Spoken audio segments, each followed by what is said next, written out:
পথে এসেছে মুক্তি, এই পথে এসেছে সান্ত্বনা, এই পথে গিয়ে যেতে যেতে পিছন ফিরে আর চাইব না।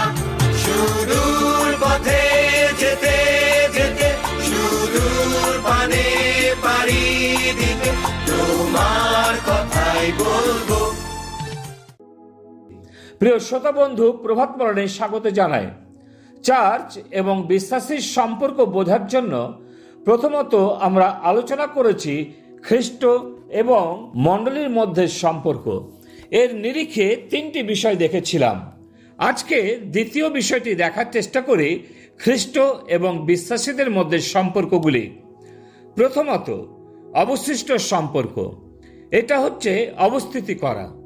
শাখাগুলোর সাথে দ্রাক্ষালতার সম্পর্ক, যেমন যোহন তার 15 অধ্যায় 1 থেকে 5 পদে লেখা আছে, আমি প্রকৃত দ্রাক্ষালতা এবং আমার পিতা কৃষক। আমাতে স্থিত যে কোনো শাখায় ফল না ধরে তাহা তিনি কাটিয়া ফেলিয়া দেন, এবং যে কোনো শাখায় ফল ধরে তাহা পরিষ্কার করেন, যেন তাহাতে আরো অধিক ফল ধরে। আমি তোমাদেরকে যে বাক্য বলিয়াছি তৎপ্রযুক্ত তোমরা এখন পরিষ্কৃত আছো। আমাতে থাকো আর আমি তোমাদের মধ্যে থাকি। শাখা যেমন আপনা হইতে ফল ধরিতে পারে না, দ্রাক্ষালতায় না থাকিলে পারে না, তদ্রূপ আমাতে না থাকিলে তোমরাও পারো না। আমি দ্রাক্ষালতা, তোমরা শাখা। যে আমাতে থাকে এবং যাহাতে আমি থাকি সেই ব্যক্তি প্রচুর ফলে ফলবান হয়, কেননা আমার ভিন্ন তোমরা কিছুই করিতে পারো না।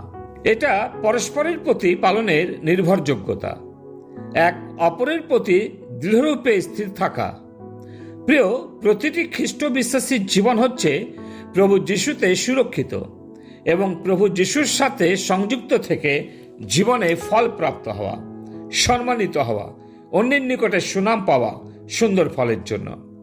প্রভু যিশু এই সম্পর্ক বিষয়ে মৃত্যুর পূর্বে উপরের কুঠুরিতে শিষ্যদের শিক্ষা দিয়েছিলেন। তিনি স্পষ্টভাবে জানিয়েছিলেন, যদি কোনো বিশ্বাসীর জীবনে ফল না ধরে তাহলে তিনি তাকে বাদ দেবেন।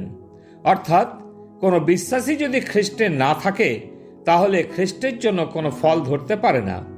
এর জন্য তিনি সেই নামধারী বিশ্বাসীকে বাদ দেবেন। কিন্তু যদি কেউ খ্রিস্টে থাকে তাহলে তিনি তাকে পরিষ্কার করেন যেন আরো অধিক ফল ধরে। এর ফলস্বরূপ বিশ্বাসীর জীবনে দুঃখ বা কষ্ট আসবে, সেটা তার মঙ্গলের জন্য, অমঙ্গলের নয়। কারণ প্রভু তাকে এই দুঃখে বা কষ্টের মধ্যে পরিষ্কার করেন অধিক ফল উৎপাদনের জন্য। অতএব প্রিয়, এর দ্বারা নিজেদের জীবন মূল্যায়ন করতে পারা যাবে যে আমরা খ্রিস্টতে জীবনযাপন করছি কিনা।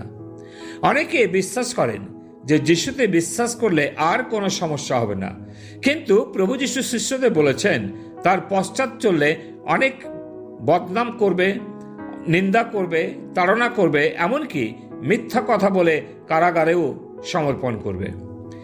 এর সাক্ষ্যস্বরূপ পেতর বলেছেন, আমরা দুঃখ ভোগের জন্য আহত।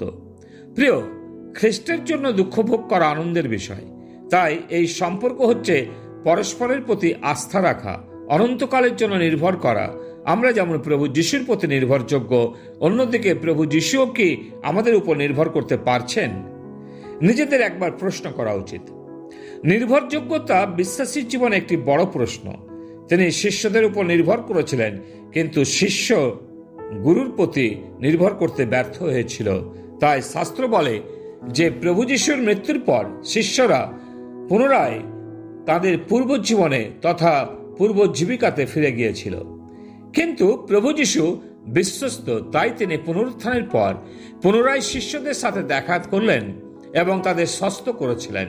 ফলে শিষ্যগণ প্রভুর প্রতি ফিরে এসেছিল এবং মৃত্যুর দিন পর্যন্ত সমস্ত শিষ্য প্রভুতে স্থির ছিল, আর কখনো ফিরে যায়নি।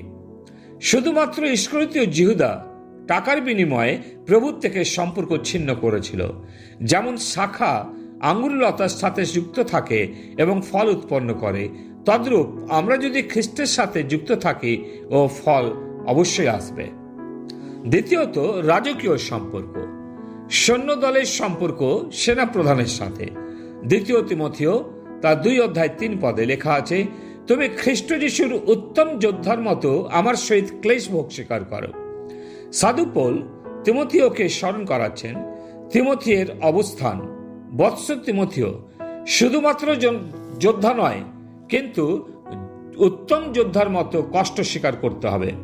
যেমন দেশের সৈনিকরা শুধু যোদ্ধা নয়, কিন্তু উত্তম যোদ্ধার মতো দেশের পক্ষে কষ্ট স্বীকার করেন এবং যুদ্ধ করেন। অনুরূপভাবে প্রতিটি খ্রিস্ট বিশ্বাসী হচ্ছেন প্রভু যীশু খ্রিস্টের সেনা। আমাদের এই লড়াই চালিয়ে যেতে হবে, শুধুমাত্র যুদ্ধের মতো নয়, কিন্তু উত্তম যোদ্ধার ন্যায় প্রাণপণ করতে হবে।